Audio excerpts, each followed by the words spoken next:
Praise the lord. యేసుక్రీస్తు వారి పరిశుద్ధమైన నామంలో మీ అందరికి వందనాల శుభాలు తెలియపరుస్తున్నానండి. యోబు గ్రంథం 22వ అధ్యాయం 28వ వచనం, నీ మార్గముల మీద వెలుగు ప్రకాశించెను అని దేవుని వాక్యం సెలవిస్తుందండి. మన మార్గాల్లో వెలుగు ప్రకాశించాలంటే మనము వెలుగైన దేవుణ్ణి ఆశ్రయించాలండి. దేవుడు గొప్ప దేవుడు, శక్తి కలిగిన దేవుడు. మనకి ఒక సూర్యుడు వెలుగు ఎంత గొప్పగా ఉంటుందో దేవుడు మనకి కోటి సూర్యుడు కలిగి తేజోమయుడండి యేసుక్రీస్తు వారు. అంటే మనము వెలుగైన దేవుని వాక్యాన్ని ఆశ్రయించాలి. మన ఫోకస్ అంతా దేవుని పైన ఉండాలి. చూసే చూపు, నడిచే నడక, చేసే క్రియ ఎప్పుడైతే దేవుడి పైన ఉంటుందో దేవుడు మనల్ని ఆశీర్వదిస్తాడు, మనల్ని తీర్చిదిద్దుతాడు. దేవుడు మనకు ఆయన ఆత్మనిస్తాడు.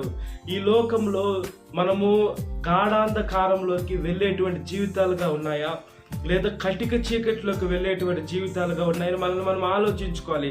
మనకి కొంచెము వెలుతురు కనబడినప్పుడు, చీకట్లోకి వెళ్ళేటప్పుడు మనం వెనక్కి రావాలంటే మనం పాపాలు చేయాలనే ఆలోచన వచ్చినప్పుడు మనము పడిపోతామని మనకి ఎప్పుడైతే మనస్సాక్షి చెప్తున్న, ప్రతి ఒక్కరికి మనస్సాక్షి ఉంటుంది, మనస్సాక్షి గద్దిస్తూ ఉంటుంది. మన మనస్సాక్షికి లోబడి మన ఎప్పుడైతే దాని మాట విని మనం దేవుని క్షమాపణకి వెనక్కి వస్తే, వెలుతురులోకి వస్తే మనం తప్పింపబడతాం.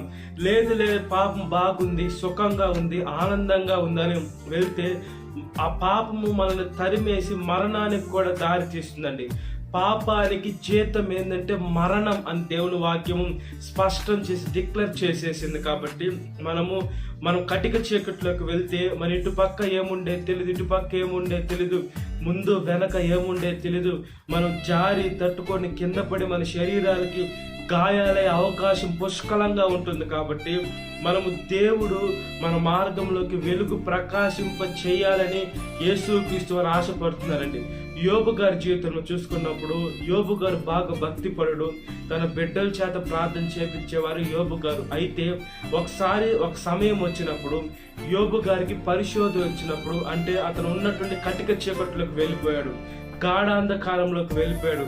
తన చుట్టుపక్కలంతా చీకటి అలుముకున్నప్పుడు యోబు గారు ప్రార్థన చేశారండి. అయ్యా, నాకు వెలుతురుంటేనే కాదు, ఏమి కనబడకపోయినా నాకు నువ్వు కనబడుతున్నావు దేవాని యోబు గారు ఎప్పుడైతే ప్రార్థన చేస్తూ యేసుక్రీస్తు వారి నామాన్ని మహిమపరిచారో, యోబు గారి జీవితంలోకి మళ్ళా దేవుడు వెలుగు ఇచ్చారండి. అంటే మన జీవితంలో కొన్ని పరీక్షలు ఉంటాయి, పరిశోధనలు ఉంటాయి. ఎందుకు ఉంటాయంటే మనము ఆత్మీయంగా ఎదుగుతున్నామా లేదా, మనం ఎక్కడ వేసిన వారం, ఎక్కడున్న విశ్వాసం అక్కడే కాదండి. మన విశ్వాసము ఆవగించితో దేవుడు పోల్చాడు. అయితే మన విశ్వాసము కొండంత అవ్వాలి, అనేక మందిని స్థిరపరచాలి, బలపరచాలి, అనేక మందిని దేవుని రాజ్యంలోకి తీసుకొని రావాలి, అనేక మందికి మనం సర్వలోకానికి వెళ్ళి సర్వ సృష్టికి సువార్తను ప్రకటించాలి, అనేక మందిని స్థిరపరచాలి, బలపరచాలి, దేవుడి బిడ్డలుగా మార్చాలి. అనేక మంది నరకంలోకి వెళ్ళిపోతున్నారు, పాతాళము కటిక చీకట్లోకి వెళ్ళిపోతున్నారు. మనము వాళ్ళ చేయి పట్టుకొని వాళ్ళ పరలోక రాజ్యం అంటే దేవుని మార్గంలోకి ఈడ్చుకొని రావాలండి. నరకంలో పడేటువంటి వారికి చెప్తే అర్థం కాదు, వాళ్ళకి ఆత్మనేత్రాలు గుడ్డితనం అయిపోతున్నాయి. ఆ పాపంలో వాళ్ళు ఆనందిస్తున్నారు. ఇక్కడే మాకు ఆనందం దొరుకుతుందని సాతాను భ్రమపరుస్తుంది. ఆ భ్రమకి వాళ్ళు పడిపోతున్నారు. క్రైస్తవులే, గొప్ప సేవకులే పడిపోతున్నాడు. యేసుక్రీస్తు వారిని శోధించింది. అలాంటిది మామూలు మనుషుల్ని అది ఈజీగా శోధిస్తుంది, ఈజీగా అట్రాక్ట్ చేసుకుంటుంది, ఈజీగా తన మార్గంలో తిప్పుకుంటుంది. మనుషులు వెళ్ళిపోతున్నారు. అయితే ఆ మనుషుడికి తెలియంది ఏంటంటే ఆ సాతాను ఇక్కడే చంపేది కాదు, కానీ రెండో మరణంలోకి తీసుకొని వెళ్తుంది, అంటే అది ఉండేటువంటి నరకంలోకి తీసుకొని వెళ్తుంది అని మనుషులకి తెలియటం లేదండి. మనుషులు ఈ లోకంలో ఎంతకాలం బలహీనంగా ఉన్నారు. మనము బలహీనంగా ఉన్నా కూడా మనతో ఉండేది ఎవరంటే బలమైన దేవుడు ఉన్నాడు, వెలుగునిచ్చే దేవుడు ఉన్నాడు, భయపడొద్దని చెప్పిన దేవుడు ఉన్నాడు, శ్రమల్లో ఓదార్చే దేవుడు ఉన్నాడు, ఆపదలో చేయించి రక్షించే దేవుడు ఉన్నాడు. మనము ఇరుకులో ఉంటే మనము ఆ ఇరుకును విశాలం చేసే దేవుడు ఉన్నాడు. మన కోసం ప్రాణం పెట్టిన యేసయ్య, మనం రక్షిస్తున్న యేసయ్య, ఆయన రక్తంతో మన పాపాలన్నీ కడిగిన యేసయ్య, ఆయన పరిశుద్ధమైన శక్తినిచ్చి, ఆయన ఆత్మనిచ్చి మనల్ని ముందుకు కొనసాగిస్తున్న యేసయ్య మనతో ఉన్నాడు. కాబట్టి మనం ఈ లోకంలో ఎలా ఉండాలా, మన జీవితం ఎలా ఉండాలా? ఈ శరీరానికి కళ్ళు దీపం అండి. అంటే ఈ కళ్ళు ఇంత ఉంటాయి, 2 కళ్ళు ఉంటాయి మనిషికి. శరీరానికి దీపమైన కళ్ళుతో మనము ఆ దీపాన్ని మనం దేనికి ఉపయోగిస్తున్నాం? ఫోన్ చూస్తున్నాం, వాక్యాలు చూస్తున్నామా, లేదా ఈ లోకంలో ఏమి చూస్తున్నాం? అది మన మనస్సాక్షికే తెలుసు. ఇతరులు చెప్పాల్సిన అవసరంలా, ఇతరుల్ని మనం పట్టించుకోవాల్సిన అవసరంలా మనం ఏం చేస్తున్నాం, ఏం చూస్తున్నామో మనకి మన మనస్సాక్షికి తెలుసు. మనల్ని కన్న మన దేవుడికి తెలుసు. మనం ఈ లోకంలో తల్లిదండ్రులను మోసం చేయొచ్చు, మన బంధువర్గాన్ని కనిపించే మనుషుల్ని మోసం చేయొచ్చేమో, లేదా ఈ లోకంలో దేన్నైనా మనం మార్చొచ్చేమో. కానీ దేవుడు ప్రతి ఒక్కటి చూస్తున్నాడు, ప్రతి ఒక్కటి వింటున్నాడు, ప్రతి ఒక్కటి అబ్జర్వ్ చేస్తున్నాడు.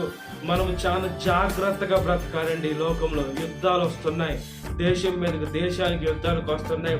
అయినా మనం ఇంకా సెక్యూరిటీగా, ఇంకా మనము మన చేతులతో, అంటే మనం ఇంకా ఫ్రీడంగా మనం ఈ లోకంలో మన పనులు చేసుకొని మనం ఇంకా కష్టపడుతున్నాం, లేదా మనం సుఖంగా ఉన్నాం, లేదా మన ఆలోచనని ఫ్రీగా ఏ సమస్య లేకుండా అని ఉన్నామంటే దేవుని కృప. అనేక దేశాల్లో బాంబులు పడుతున్నాయి, అనేక మంది అండర్ గ్రౌండ్లోకి వెళ్ళిపోతున్నారు, అనేక మంది చనిపోతున్నారు, అనేక మందికి తల్లికి బిడ్డ లేదు, బిడ్డకి తండ్రి లేడు, చెదిరిపోతున్నారండి. ఎవరు ఎప్పుడు ఎక్కడ చనిపోతారో, ఎక్కడ బాంబులు పడితే ఎక్కడ వాళ్ళు చంపేస్తారో తెలియకుండా ఉందండి కొన్ని దేశాలలో. అయితే మనకి దేవుడు ఇచ్చిన ఈ భారతదేశం మనం ఇంకా క్షేమంగా ఉన్నామంటే దేవుని యొక్క కృప. అంటే దేవుడికి ఈ భారతదేశం ఎంత ప్రేమ మనం ఆలోచించవచ్చు. దేవుడి భారతదేశాన్ని రక్షించాలని ఈ లోకానికి తోమా గారిని, అంటే చెన్నై పట్టణానికి తోమా గారిని నడిపించలేదు. దేవుడితో తిరిగిన శిష్యుడు, దేవుడు గాయంలో వేలు పెట్టిన శిష్యుడు, అతను ఈ భారతదేశంలో రక్తం చిందించాడండి. హతసాక్షి అయిపోయాడు, సువార్తని మోసుకొని వచ్చాడు. దాన్ని బట్టి మనం ఆలోచిస్తే దేవుడు భారతదేశాన్ని ఎంత ప్రేమించాడు, దేవుడు భారతదేశాన్ని రక్షించాలని ఆశపడుతున్నాడు. అయితే భారతీయులందరూ మనం మారి నిజం వైపు, ఈ లోకంలో మనం ఏం ఆలోచించుకోండి, నిజం వైపు, సత్యం వైపు, వెలుగు వైపు, నిజమైన దేవుడి వైపు మనం చూసి మన జీవితాన్ని దేవుడికి సమర్పించుకున్నట్లుగా ప్రార్థన. మహాపరిశుద్ధాత్మ దేవ, మా ప్రియ పరలోకమందున తండ్రి, మా జీవితాన్ని పరిశుద్ధపరచండి, మా ఆలోచనని పరిశుద్ధపరచండి, మేము చేసే క్రియని పరిశుద్ధపరచండి ప్రభువా. అయ్యా, దుష్టుడు, దుర్మార్గుడు, సాతాను మమ్మల్ని ఎంతగానో శ్రమలు లోన్ చేస్తున్నాడయ్యా, బాధలకు లోన్ చేస్తున్నాడయ్యా, ఇబ్బందులకు లోన్ చేస్తున్నాడు ప్రభువా. జయము దయచేయండి నాయన, విజయము దయచేయండి ప్రభువా. మంచి ఆలోచన దయచేయండి అయ్యా, బుద్ధిని, వివేకాన్ని, వివేచనని, మాకు లోక జ్ఞానము చాలా ఇంపార్టెంట్ ప్రభువా. సహాయం దయచేయండి నాయన. ధవల వండుడ, రత్న వండుడ, ప్రకాశమానమైన రేపు చుక్క, జంతర వృక్షము వంటి వాడ, పరిశుద్ధ పట్టణంలో ఉన్న దేవా, నా ప్రేమ కలిగిన దేవా, స్తోత్రం చేస్తున్నానయ్యా. ప్రతి ఒక్క బిడ్డ వెలుగులో నడవాలయ్యా. వెలుగులో నడిస్తే మాకు కళ్ళు కనపడతాయి, చీకట్లో నడిస్తే వేసి మేము మా ప్రాణానికి ప్రమాదం, ఎక్కడ వెళ్ళి ఏమి తగిలి ఎలా చనిపోతారో తెలియదు. కాబట్టి వెలుగు సంబంధులుగా చేయండి. క్రైస్తవులు వెలుగై ఉన్నారు, క్రైస్తవులు ఉప్పుగా చేశారు, మీకు స్తోత్రం. ప్రతి ఒక్క బిడ్డలు తెలుసుకుని వెలుగులోకి వచ్చిన స్తోత్రం అయ్యా. వేసి యవన వయసులో కాడి మోట నరుడుకు వేరు, అది మోపిడి మన యెహోవా. కాబట్టి ఈ లోకంలో సాతాను పెట్టే కాడి కాకుండా ప్రతి ఒక్క యవనస్తుడు, ప్రతి ఒక్క యవనస్తురాలు వారి మనసులోకి వచ్చి మీ కాడి మోసేదానికి సహాయం దయచేయండి అయినా. చనిపోయిన వారి గురించి ప్రార్థన చేయడం లేదు దానయ్యా. యేసయ్యా, బంధువర్గాలు, రక్త సంబంధికులు, స్నేహితులు, వాళ్ళు శ్రేయ విలాసులు, వాళ్ళు పొలిటి సంగతి ప్రార్థన చేస్తున్నారయ్యా. యేసయ్య, వాళ్ళకి బాధలు తీసిపెట్టయ్యా.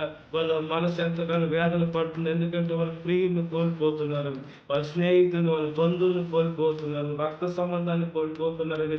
బాధనే ఉంటుంది, తీసివేయండి. క్రైస్తవులకైతే ఒక నిరీక్షణ ఉంటుందయ్యా, ఎప్పటికైనా వాళ్ళని చూస్తామని నిరీక్షణ ఉంటుంది. కాబట్టి ప్రతి ఒక్క బిడ్డ నీటి బాప్తీసం తీసుకుని రక్షణలోకి వచ్చినందుకు స్తోత్రమయ్యా. ఈరోజు పెళ్లి రోజు జరుపుకునేటువంటి వాళ్ళని కాపాడండి అయ్యా. భర్త భార్యని ప్రేమించాలా, భార్య భర్తకు లోబడి ఉండాలి, వాళ్ళిద్దరు కలిసి ఏక శరీరులుగా ఉండాలి. వాళ్ళ బిడ్డల్ని ఆశీర్వదించండి. బిడ్డలు లేకుంటే మంచి బిడ్డలు గర్భఫలాలతో ఆశీర్వదించి మీ బాల పైన వాళ్ళ కుటుంబం కట్టుకునేదానికి సహాయం దయచేయండి. అదేవిధంగా ఇలాంటి యానివర్సరీ అనేకం జరుపుకునేదానికి సహాయం దయచేయండి. ఈరోజు పుట్టినరోజు జరుపుకునేటువంటి వాళ్ళని కాపాడండి అయ్యా. ఈ లోకంలో బుద్ధినందు, జ్ఞానమందు, మనుషుల దయందు, దేవుని దయందును వర్ధిల్లిన ముఖ్యంగా ప్రభువా యేసయ్య మీ దయందును వర్ధిల్లేదానికి సహాయం దయచేయండి. మీ ఆత్మను పొందుకునేదానికి సహాయం దయచేయండి. మీ సేవలో పాలు పొందుకునేదానికి సహాయం దయచేసి ఏ వయసు వారైనా ఆశీర్వదించండి. పరీక్షలు రాసేటువంటి వారు, అదేవిధంగా ఈ లోకంలో ఉద్యోగంకి వెళ్ళేటువంటి వారి ప్రయాణాన్ని ఆస్వాదించి ప్రతి ఒక్కరిని దీవించాల్సి రక్షించి కాపాడమని సాతాను శోధన ప్రతి ఒక్క బిడ్డ విడుదల దయచేయండి. ఈ వాక్యం వీటిలో ప్రతి ఒక్క బిడ్డని పేరు పేరు జ్ఞాపకం చేసుకోండి.